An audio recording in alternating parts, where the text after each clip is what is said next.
Tak semua produk senang nak demo. Tapi kan kalau perfume ni, sekali spray je orang terus boleh rasa. Inilah senjata paling kuat yang ramai peniaga terlepas pandang. Bayangkan jika anda jual suplemen. Pelanggan akan tanya, boleh ke bagi kesan?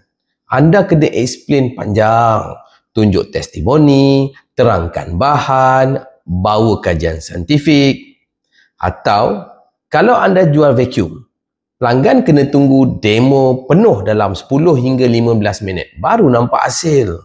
Tapi kan bila anda jual perfume, anda tak perlu cakap panjang. Cukup buka penutup botol, spray sekali di tangan pelanggan. Dalam masa 3 saat, deria bau mereka dah hantar signal ke otak. Wangi gila.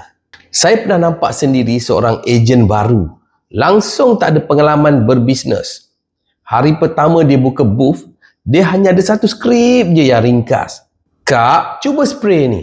Kalau tak suka, tak payah beli. Percaya atau tidak, dalam masa 1 jam, 10 botol habis sebab orang yang cuba tak sanggup lepaskan peluang.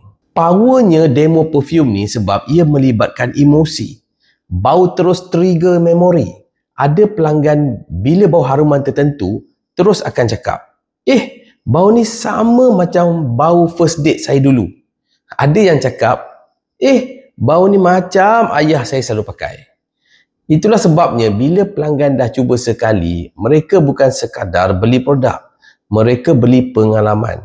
Dan semua ini bermula dengan satu semburan kecil. Teknik paling mudah yang ramai orang guna dipanggil 3 spray, 3 pilih.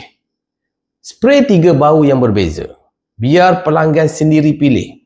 80% masa, mereka akan jatuh cinta pada salah satu dan terus beli.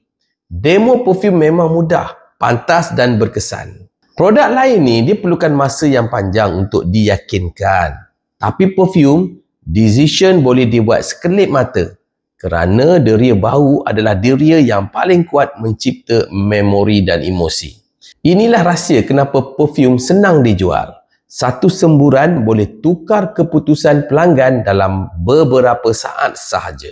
Kalau anda nak lebih banyak teknik praktikal macam ini, saya dah kumpulkan dalam e-book 100 idea power menjual perfume. Harga asal e-book ni RM79, tapi sekarang cuma RM29 untuk 100 orang terawal.